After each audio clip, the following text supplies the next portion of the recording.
오늘 우리에게 새날을 주신 하나님을 찬양하겠습니다.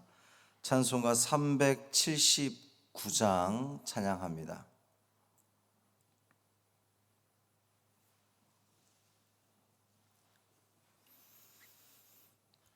찬송 379장 내 갈 길 멀고 밤은 깊은데 찬양함으로 새벽 기도회를 시작하겠습니다.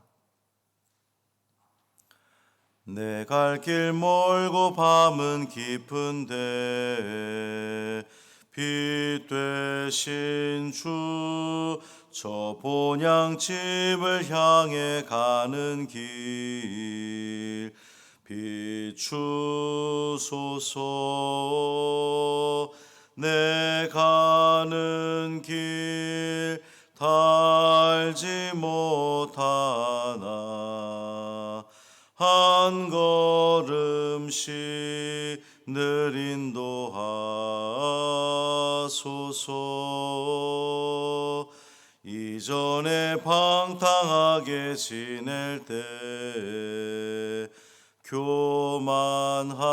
교만하여 맘대로 고집하던 이 죄인 사하소서.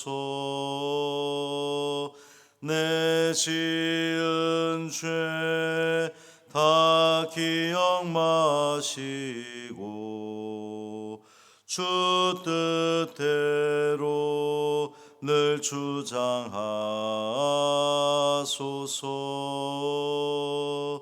이전에 나를 인도하신 주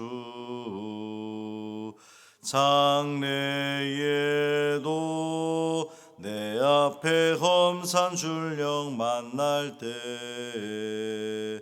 도우소서. 밤 지나고 저 밝은 아침에 기쁨으로 내 주를 만나리.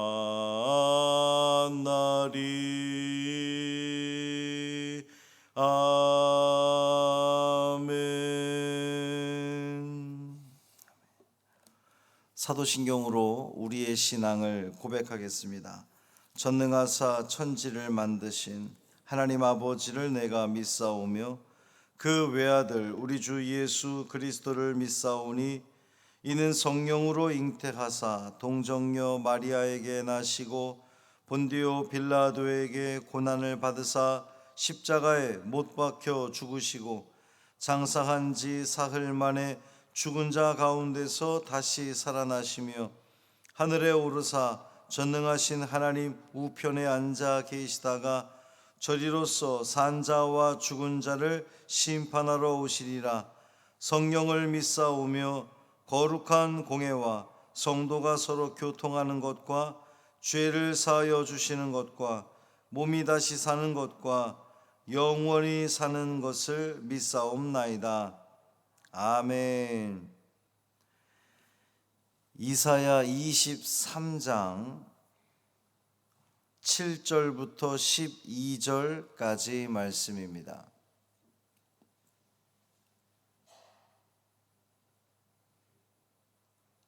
이사야 23장 7절부터 12절까지 말씀 함께 읽겠습니다. 이것이 옛날에 건설된 너희 희락의 성 곧 그 백성이 자기 발로 먼 지방까지 가서 머물던 성읍이냐? 면류관을 씌우던 자요, 그 상인들은 고관들이요, 그 무역상들은 세상의 존귀한 자들이었던 두로에 대하여 누가 이 일을 정하였느냐? 만군의 여호와께서 그것을 정하신 것이라. 모든 누리던 영화를 욕되게 하시며 세상의 모든 교만하던 자가 멸시를 받게 하려 하심이라. 딸 다시스여, 나일같이 너희 땅에 넘칠지어다. 너를 속박함이 다시는 없으리라. 여호와께서 바다 위에 그의 손을 펴사 열방을 흔드시며 여호와께서 가나안에 대하여 명령을 내려 그 견고한 성들을 무너뜨리게 하시고 이르시되 너 학대받은 처녀딸 시도나 내게 다시는 희락이 없으리니 일어나 기띔으로 건너가라. 거기에서도 내가 평안을 얻지 못하리라 하셨느니라. 아멘. 이 말씀 하나님 말씀입니다. 오늘도 주님 앞에 겸손히 엎드리는 복된 하루, 귀한 하루 되시기를 주님의 이름으로 축원합니다. 우리 교회에서는 오늘부터 마스크를 완전 자율로 정했습니다. 새벽에 오시는 분들 참고하시기 바랍니다. 하셔도 좋고 안 하셔도 무방합니다. 두로와 시돈에 대한 경고의 말씀이 이제 계속되고 있습니다. 선지자는 이 두로가 그 패망했던 미래의 어느 한 시점에서 과거를 회상하면서 그 당시 두로의 모습이 이러했지라고 하는 그런 관점으로 이제 오늘 본문을 기술한 거예요. 두로는 얼마나 대단했던 땅이었는지를 본문에서 설명하고 있습니다. 옛날에 건설된 성, 고대 건설된 성이라 그랬는데 고대 역사가 헤로도투스에 의하면 두로는 아주 오래된 그러한 그 도시였습니다. 2300년의 역사를 가졌다고 그래요. 그러니까 아주 장구한 역사를 가진 땅이 두로였습니다. 전통 있는 성읍이었던 거죠. 그리고 오늘 보면 희락의 성이었다 그랬거든요. 여기서 말하는 희락의 성은 긍정적인 의미가 아닙니다. 부정적인. 그러니까 지중해의 아주 유명한 항구 도시가 두로였는데 상업이 발달한 도시들이 의례껏 그러한 현상들이 많이 일어나죠. 제가 뭐 어느 한 도시를 그렇게 폄하하는 건 아니지만 지금은 좀 덜한가요? 하여튼 옛적에 보면 부산 그러면 항구 도시, 그래서 이 온갖 문란한 문화들이 굉장히 성행했던 그런 그 지역, 이렇게 인식이 된 적이 있었죠. 여기서 말하는 그 희락의 성이라는 의미도 아주 성적으로 타락했던 그러한 그 도시였음을 이야기하는 겁니다. 근데 오히려 그것을 두로는 자랑하는 거예요. 우리에게는 이런 자유로운 것들이 많다라는 식으로 해서 희락의 성, 아주 부정적인 의미인 거예요. 또 자기 발로 먼 지방까지 갔다 그랬는데 이것은 이 지중해 연안을 다니면서 나라들마다 그 식민지로 삼았던 그것을 이야기하는 겁니다. 두로가 그만큼 힘이 셌어요. 다시스, 카르타고 이런 그 도시들은 두로가 가서 점령해서 식민지를 삼았던 그런 그 도시들이었습니다. 면류관을 씌우던 자다 그랬거든요. 그러니까 이제 식민지를 삼아서 식민지 나라에 면류관을 씌우는 거, 이제 왕을 삼는 거죠. 그러니까 내가 지명해서 두로에서 지명해서 왕을 삼을 정도로 그렇게 대단했던 도시. 또 그 상인들은 고관들이라 그랬거든요.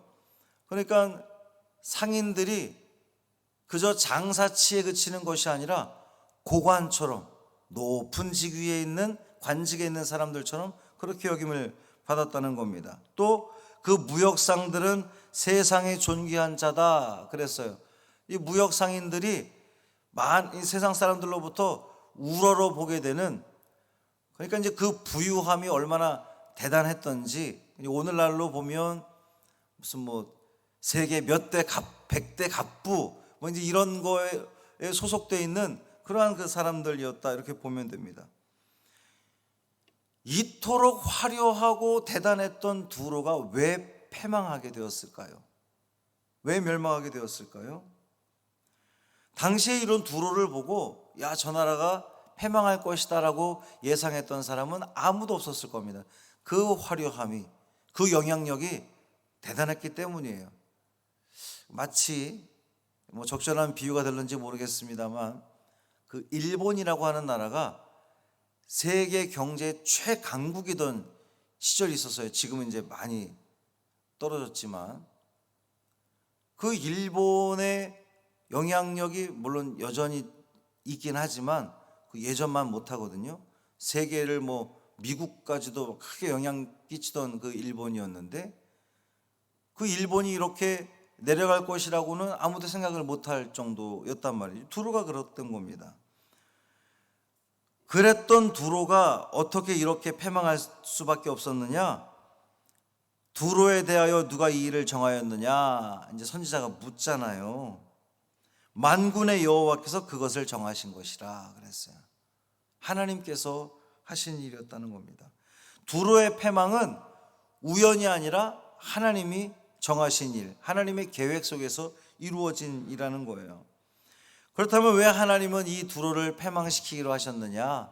본문에 보면 두 가지 이유가 제시되고 있습니다. 하나는 모든 영화의 교만을 욕되게 하기 위해서다 그랬어요. 그러니까 해상무역을 통해서 아주 상업적으로 번성했던, 경제적으로 번성했던 세상의 영화를 누리던 두로는 매우 교만했습니다. 오늘 본문에는 그들이 얼마나 교만했는지가 나타나지 않은데 에스겔 28장 2절부터 6절 말씀을 제가 읽어보겠습니다. 인자야, 너는 두로 왕에게 이르기를 주 여호와께서 이같이 말씀하시되 내 마음이 교만하여 말하기를 나는 신이라. 두로 사람들이 나는 신이다. 세상의 모든 것들을 다 누리고 화려하니까 나는 신이라. 내가 하나님의 자리 곧 바다 가운데 앉아있도다 하도다. 내가 하나님의 자리에 앉았다. 두로 사람들이 그런다는 거예요. 내 마음이 하나님의 마음 같은 채 할지라도 너는 사람이요 신이 아니거늘 내가 다니엘보다 지혜로워서 은밀한 것을 깨닫지 못할 것이 없다 하고 내 지혜와 총명으로 재물을 얻었으며 금과 은을 곳간에 저축하였으며 내 큰 지혜와 내 무역으로 재물을 더하고 그 재물로 말미암아 내 마음이 교만하였도다. 그러므로 주 여호와께서 이같이 말씀하셨느니라 내 마음이 하나님의 마음 같은 채 하였으니 하나님 같은 그 마음을 먹었다는 것. 지들이 자기들이 아니고 여기서는 지들이죠. 지들이 하나님인 줄 알고 그렇게 두로가 했다는 겁니다. 그래서 패망하게 됐다는 거예요. 하나님이 그 교만함을 수치스럽게 하기 위해서 망하게 하셨다는 겁니다. 두 번째는 이 두로가 패망할 수밖에 없었던 이유는 세상의 모든 존귀한 자로 멸시를 받게 하기 위해서다 그랬어요. 이 두로의 상인들은 고관, 또 두로의 무역상들은 세상의 존귀한 자들로 대접받았는데 문제는 그들 자신들의 존귀함에 자만하여 교만한 마음을 품고 다른 나라들을 멸시했다는 거예요. 좀 사람이 힘이 생기면, 권력을 가지면, 혹은 부유함이 좀 이렇게 넉넉하다 보면 그렇지 못한 사람들을 우습게 여기는 경향이 너무나 많습니다. 멸시하는 거죠. 자신의 재물과 지위를 믿고 다른 사람들에 대해서, 특히 없는 사람들, 가난한 사람들, 소외된 사람들에 대해서 아주 거만하고 비정하게 그런 대하는 사람들이었단 말이에요. 두로가 세상의 존귀함을, 세상 사람들이 다 두로 사람들을 이야 대단하다. 이제 오늘날도 그렇잖아요. 직위가 높다거나 아니면 좀 부유함이 대단하고 화려해 보이면 참 대단해, 부러워, 좋겠어, 이런 말들을 하는데 두로 사람들이 그렇게 세상에 존귀한 자들로 여겨주었더니 여김을 받고 그들이 다른 사람들을 멸시했다는 거예요. 하나님은 멸망시키기로 작정하십니다. 그래서 이 두로의 패망은 이제 딸 다시스 이렇게 표현했는데, 왜 딸이 다시스냐 하면 아까도 언급했던 것처럼 두로가 다시스를 점령해서 식민지로 삼았다고 했잖아요. 그러니까 두로는 어머니가 되고 다시스는 딸처럼 이렇게 묘사한 거예요. 딸 다시스에게 두로의 패망은 영향을 줄 겁니다. 어떤 영향을 주게 됩니까? 딸 다시스라고 하는 나라가 두로로 인하여서 억압받고 규제당하고 고통당했는데 이젠 자유함을 얻게 되는 거예요. 두로가 패망하니까. 일본이 우리나라를 침략해 들어와서 우리나라를 집어삼켰을 때에 결국 일본이 패망함으로 우리가 자유함을 얻었던 건 마찬가지인 거예요. 딸 다시스라고 하는 그 도시가 자유함을 얻게 된 겁니다. 그래서 나일같이 너희 땅에 넘칠지어다. 너를 속박함이 다시는 없으리라 그랬어요. 또 선지자는 두로의 멸망이 하나님께로부터 비롯되었음을 다시 한번 강조합니다. 11절을 보면 여호와께서 바다 위에 그의 손을 펴사 열방을 흔드시며 여호와께서 가나안에 대하여 명령을 내려 그 견고한 성들을 무너뜨리게 하시고 그랬어요. 바다 위에 손을 펴 열방을 흔드신다는 것은 이 지중해의 해상 무역을 주도했던 두로가 망하면 두로와 무역 관계에 있던 그 나라들까지도 영향을 받는다는 겁니다. 그들도 어려움을 당한다는 거예요. 경제에 심각한 타격을 받게 된다는 겁니다. 하나님의 심판에서 결코 피할 수 없다는 것은 두로와 시돈의 거민들이 전쟁을 피해서 기띔, 지난 시간에 말씀드렸죠. 기띔은 그 구브로, 바나바의 고향 구브로를 말한다 그랬는데 그 기띔으로 오늘도 기띔으로 피난할지라도 평안함을 누리지 못한다는 거예요. 그 환난과 어려움을 피해서 하나님께서 패망하시기로 하고 싹 쓸어 가시는데 그것을 피해서 기띔 섬, 구브로는 섬이니까 섬으로 도피한다고 해도 평안함을 얻지 못할 만큼 이 두로에 대한 심판은 아주 강력할 것이다. 그 누구도 피해갈 수 없다라고 하는 그런 말씀입니다.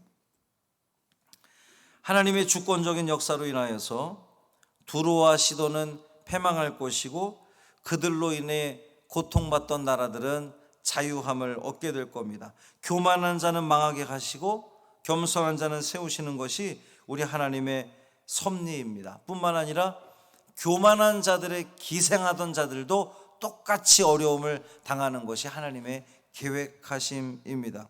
지금의 부귀영화, 화려함, 세상에서 제법 잘 나간다고 자만하지 마십시오. 풍요롭다고 교만하지 마십시오.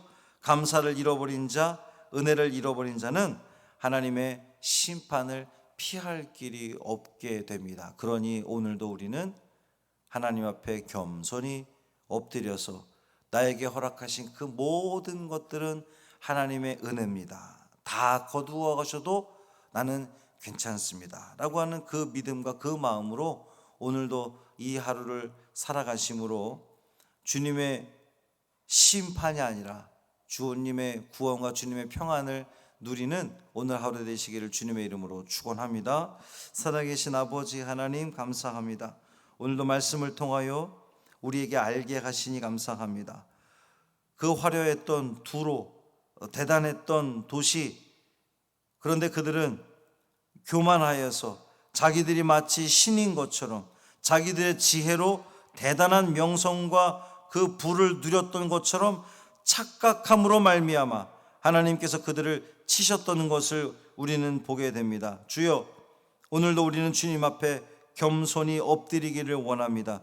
내 능력으로 내가 한 것이 아니라 나의 힘으로 나의 지혜로 여기까지 온 것이 아니라 그 모든 것이 하나님의 은혜였음을 고백합니다. 잊지 않게 하여 주옵소서. 늘 겸손히 주님 앞에 엎드리는 믿음의 식구들, 성도들 되게 하여 주옵소서. 한날의 삶을 온전히 주님께 맡기기를 원하며 우리 주 예수 그리스도의 이름으로 축복하며 기도합니다.